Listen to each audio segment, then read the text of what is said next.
So anyway, no, but it's good to be here. Give yourselves a round of applause. You're a good-looking crowd, man. You're a good-looking crowd.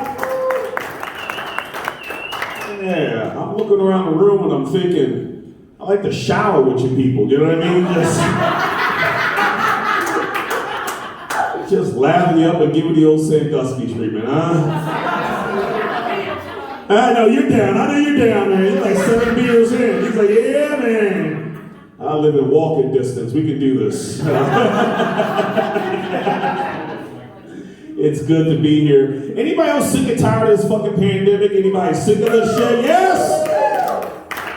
I'm sick and fucking tired of this pandemic. I don't know about you, but I feel like this pandemic is like a Fast and Furious movie. You know what I'm saying? Like, no matter how ridiculous the last one was, they just keep coming out with new versions of it. I apologize for the older people in the audience, for people that was born BC, that's before crack. It's like a Jaws movie, okay? We're in a Jaws movie. We're in Jaws 7. The shark has retired from shark and moved out of the ocean, cashed in its 401k, and bought a house right next to Sharon Brody's family. That's where we're at in this pandemic. Shit's ridiculous right now. I don't know. I thought we were doing good throughout this whole pandemic, man. I'll be honest with you. I thought we were doing good, you know. I got to the point where I no longer felt ashamed about wearing a face mask I found in the Food Lion parking lot. That's what I'm trying to tell you. We were going through, because we went through the Delta, right? We went through that whole Delta. And then what are we in now? What is it called? Omicron. I can't pronounce. I'm a 2-time COVID survivor, but I still can't pronounce this shit. It's like they named it after a stripper out of Fayetteville. That's what the shit sounds like. Omicron, I don't know what the fuck it is. They say if us Southerners don't get on board with these vaccines, that the next variant that's going to come out is going to be that Waffle House variant. That's going to be the next one to come out. And all we can do is pray that that motherfucker comes smothered, chunked, and covered. You know what I'm saying? Oh, man. I should probably warn you guys. I tell a lot of jokes about politics and race, so I'm going to warn you up in front. I tell a lot of jokes about politics and race. I think the reason why I do that is because I come from a mixed family. My parents were a mixed couple. You know, he's on iPhone, she's on Android. So there's a lot of fake news going around my household, especially during the holidays. It's rough. It's very rough. But no, we're trying to get out of this whole pandemic. I don't know, I kind of look towards leadership in these rough times we've been going through, you know, and been very proud of the President of the United States. I don't know if you heard, he announced he's getting back to a normal life. Sir, did you hear at his latest press conference, he announced that he's been able to sniff a child without wearing a face mask on. Thank God! Thank God! Free at last, free at last. Creepy Uncle Joe ain't got no mask.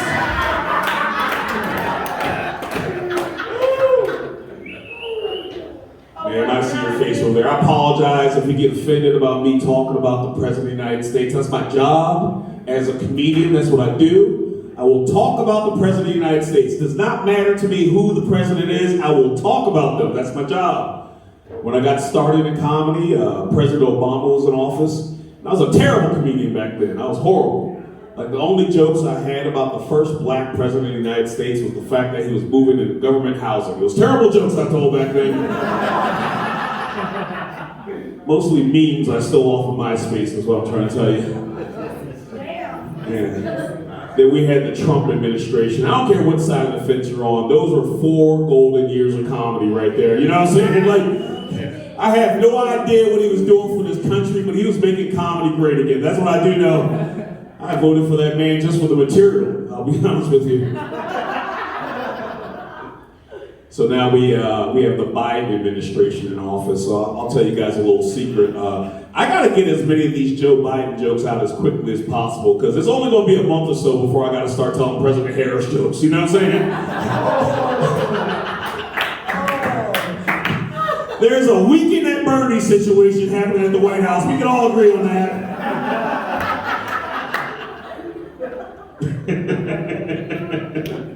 I don't know. We went through a lot of craziness throughout this whole pandemic. I I don't know if anybody else had one of those moments. You remember a couple years ago during lockdown version 1 where we were like stuck in the house? And I just went through some nutty shit. I admit it, I went crazy on Facebook. Don't judge me, I see your face, don't judge me, ma'am. Yes, you are, man, it's okay. For the purpose of this joke, you're judging me, okay? So,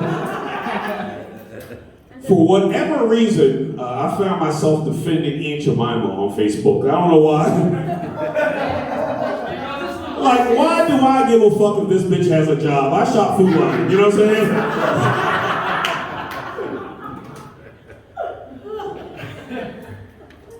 Around that same time, I remember around that same time we were stuck in the house and I was working from home. So, you know, I got out the house. One time I would leave the house and go walk my dog, you know.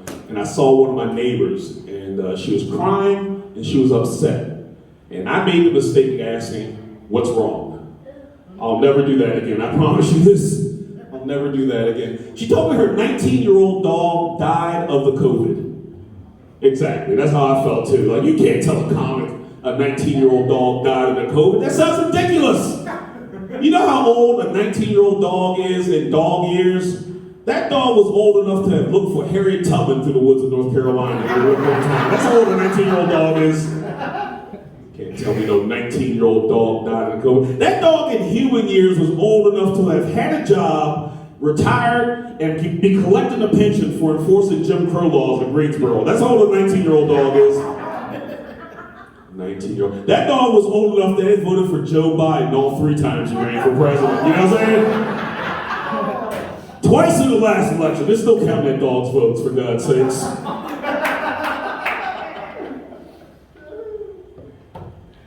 Went through a lot of nutty stuff, man. I think one of the nuttiest things I heard through the pandemic, there was this whole debate, if you could call it that, this whole debate over white privilege. Anybody here worried about white privilege? Anybody else concerned about it? I didn't think you guys were, I'll be honest with you. This does not look like the crowd that's concerned about white privilege. I was concerned about it myself. I was confused, actually. And I think the reason is because I know the wrong white people. You know what I'm saying? Like, all the white people I know are comics, you know? And so they mostly stand up here and talk about, like, having anxiety, you know, going to therapy, overwhelming student debt, no insurance, and living with their parents and small penises, you know? If that's white privilege, y'all can have that shit, you know what I mean? I want no parts of it, all right? Y'all can keep that shit. Sir, if that's what you're waking up to every day, I feel sorry for you, you know what I mean? Starting to think maybe we owe you reparations, you know? I'm in no way authorized to do this, just like they weren't authorized to give us reparations. So I'm going to do it anyway, Graham. I'm willing to give every white person in this room right now, I'm going ahead and do it. I'm willing to give every white person in here a double wide in a pickup truck. Okay, you guys get it? All right, yeah. There you go. Damn, these are the worst white folks. You're not excited about a pickup truck? God damn. I'm sorry. I went too far. I apologize. I'll bring you guys back. I was supposed to go first. I'm supposed to be high and drunk right now by this point in time of the show. So, oh man, I was thinking about this. I recently had some business to do at the DMV where I had to go and take care of some business. I still haven't been able to get my license taken care of. Because I think what pisses me off about this whole pandemic is I woke up one day and like on the news, there were like 483,152 people who died of the COVID. I was like, that's amazing. Considering this is the same government that runs the DMV, you know what I'm saying? Like they know every man, woman, and child that's contracted the COVID, yet they can't get me the real ID all 5 times I've been down that motherfucker, you know what I'm saying? So I'm dealing with the DMV, you know, so I call them up because I'm old, like I said, I'm old, so I still do like 20th century troubleshooting. So I call up the DMV and I tell the woman on the phone what I need to get done, right? I swear to God, this is what she says to me. She goes, let me get you to tier 2 support. They have computers up there.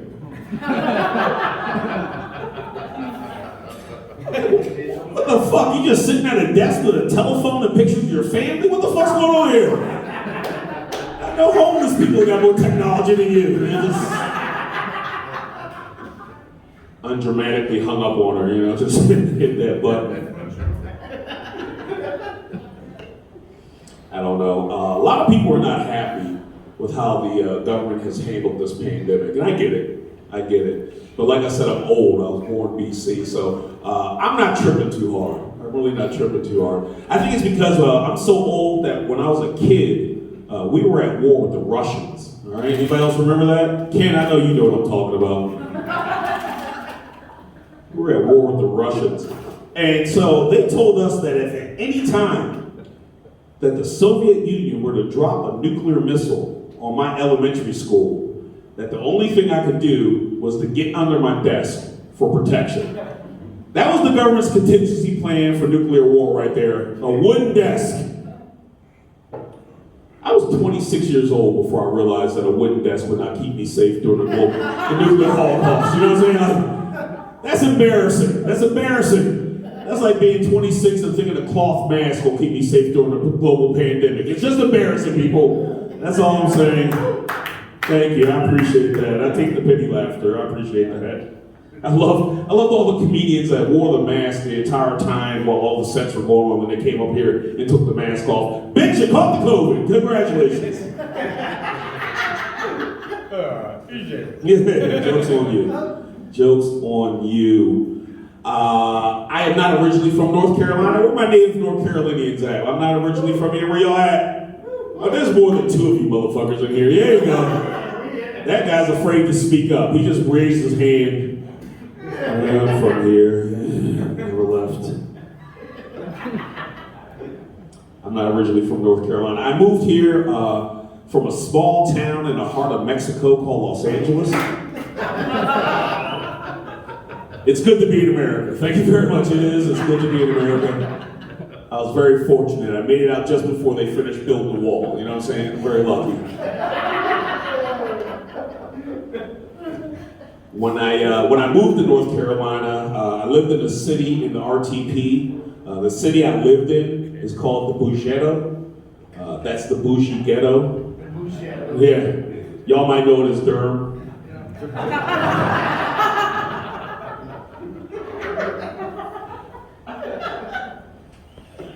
Durham is the first city I've ever lived in where gunshots are not eventually followed by sirens, you know? Like, you look out your window after a shootout in Durham to see if the police show up. Only person showing up is an Uber Eats delivery guy, you know? Like, he's a first responder, okay? And he's Donald Duck, and he's got tops, no bottoms, like he's in a Zoom meeting from back in August. It's the Bougetto! It's the Bougetto. I like living in Durham. Durham's heavily gentrified. So I could tell which houses belonged to the white people that moved into the Bougetto from Connecticut. Wasn't that hard. They had a nice house, big front window, lights are on. No curtains whatsoever. You walk by, you guys are looking like we gotta get some curtains. That's what you guys are. You have them? Okay, you don't have to convince me. You're protesting a little too much. If she's trying to convince me she has curtains. No, we don't have any. Man, you just fucking.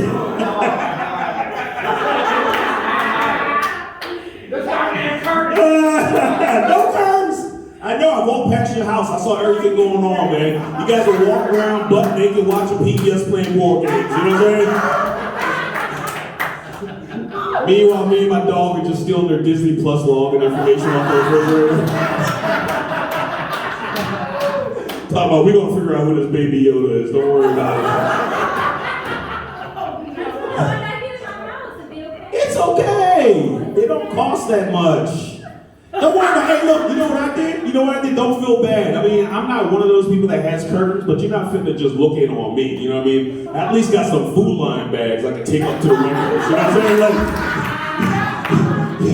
you want to get inside my house, you're going to if you need an eviction notice or a warrant. That's all I'm trying to tell you. It's okay. Come, she's going to kick my ass after the show.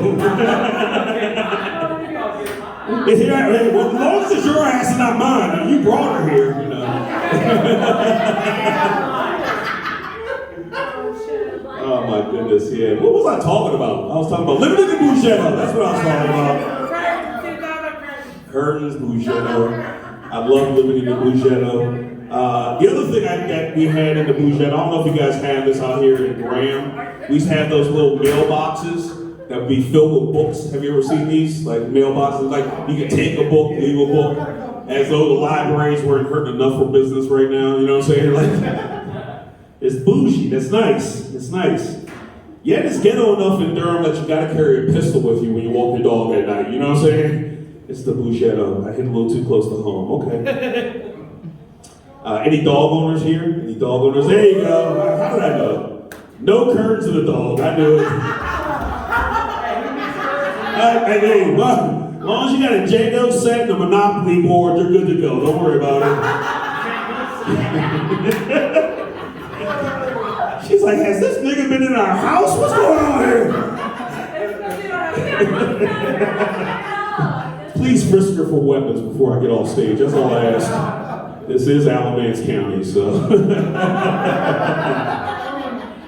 No, I am a dog owner, and even in the Bougetto, it's important as a dog owner that we pick up after our animals. It's just fucking disgusting, let your dog shit and not pick it up.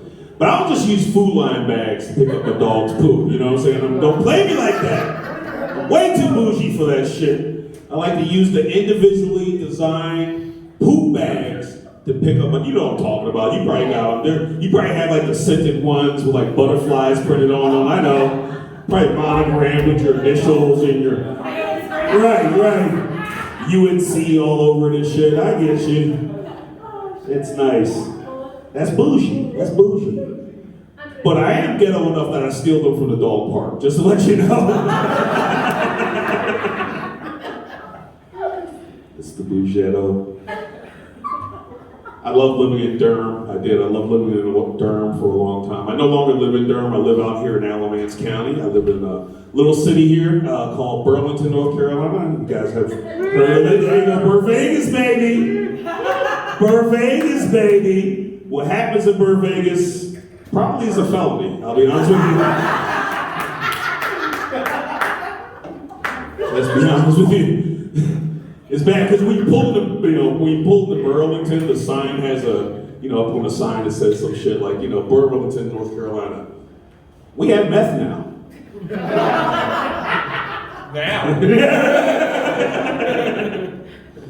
No, I love living out in Burlington because people in Durham like to brag, and Chapel Hill like to brag and boast about how woke and how diverse they are.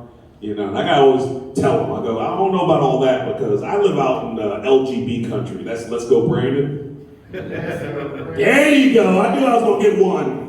Yeah, I live out in LGB country. So, it wasn't until I got to Burlington that I saw my very first mixed race gay redneck couple, You're right. And the black guy was the one wearing a Confederate flag tattoo. It was very confusing to me. I don't know if that means he's a top, or maybe if he's a bottom, he believes just like the South, he will rise again one day, you know what I'm saying? So, I don't know. I was sitting here at Little Brothers one day. I was amazed because right here in Graham is the only time I've ever sat and drank, not here, but another bar here in Graham. The only time I ever sat and drank underneath a Confederate flag. And that bar was not considered to be a racist bar. You know what I'm saying? And I asked somebody when I saw a black guy with a Confederate flag tattoo, I asked them, I said, how many black people do you know with Confederate flag tattoos? I had to stop them at 3 fingers. It's like 1, 2, 3. I was like, that's 3 too many niggas with Confederate flag tattoos. I'll be honest with you. Number should be 0. But a lot of my friends, a lot of my woke friends in Durham have no idea where I live. They have no idea where Burlington is. So I just tell them, just drive west on the 40 until you see all the Trump and Jesus signs. That's where I live at right now. You know what I mean? Like, me and my neighbors believe one or both of those guys are coming back with a vengeance one of these days. I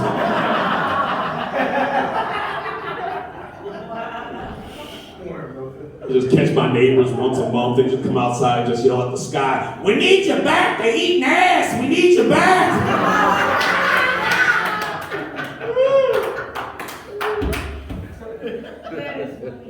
I appreciate that. Thank you. Oh man, I hadn't really introduced myself. I apologize. Like Lucas said, my name's Karee Reed. My mom named me Karee so that blind people would know that I'm black. That was racist of me to laugh at that. I appreciate that. It's like she knew I was going to be the most confusing black man since Jesus. I get it. I get it. Fun fact, when you have a name like Karee, I have never received a credit card in the mail. God's honest truth. Every credit card I had to go down to the bank, meet somebody face to face, and have them reluctantly hand a credit card over to me, you know? Meanwhile, looking at this table, man, you look like you're getting so many credit cards sent to you, they're probably being bulk mailed to you. What's your name? Elaine. Elaine? Yeah, I'm certain it's just a coincidence, Elaine. I'm certain it's just a coincidence. What else was I going to talk about? I love living out here in Alamance County. You know what the thing about Alamance County I do love? It seems like out here, the first thing we all figured out how to do during the pandemic is how to buy guns while social distancing, you know? If you're laughing, you was doing it. Sitting in cryptocurrency to complete strangers or picking pistols off the porch from somebody. I had a buddy of mine, he did that. He went and bought extra guns and shit. It wasn't like because he didn't already have 2 bags of guns, but like his baby girl needed a backup piece, you know what I'm saying? Like that's why. Like she wanted to be like Halle Berry and John Wick 3, you know? Rest of the country is busy out there buying paper towels and toilet paper. Not out here in Alamance County.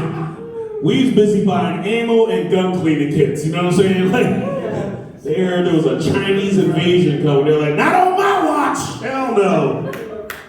Not having a repeat of this Red Dawn bullshit. Nuh-uh. No, I'm gonna say this and get off the stage because we had a good time so far, and I can be honest with you guys. I was worried. I was worried about moving to the South. Did not know how I would be accepted here in the South. But luckily we live in a time where you can be whatever you want to be, right? You can do whatever you want to do, right? Whatever you want to do. You can graduate, sir. You can graduate from high school as the prom king and then go on to college and compete in women's sports. You can do that nowadays. It doesn't matter. You can do whatever you want to do, right? Ma'am, you can choose any bathroom here and go use it. If I see you squatting over a urinal, there's nothing I can do to stop you. You can do whatever you want.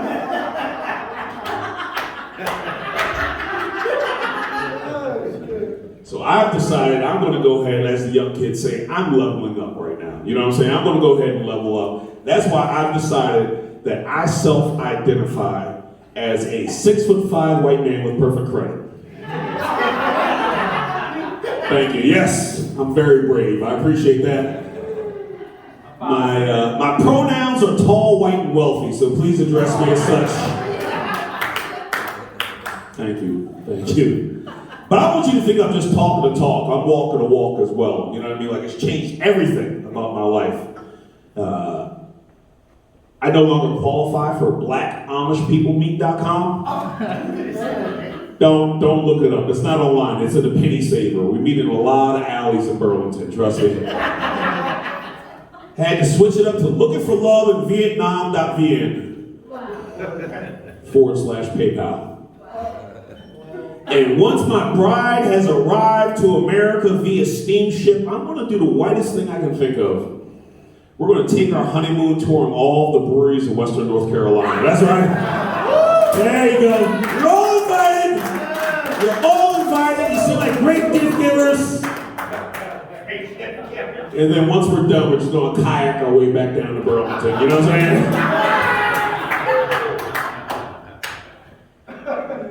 Next thing I'm going to do now, I'm a 6'5" white man with perfect credit. I'm going to go out and buy me a sky blue Jeep Rubicon with no doors on it. No doors. That's right, brother. That's how we get down. Fuck those doors. I had no idea you could buy a car with no doors on it, let alone an SUV, you know?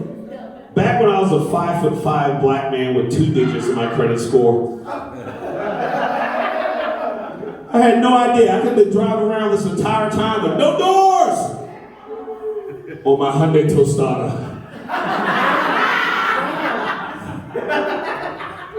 Even in Burlington, that would seem strange.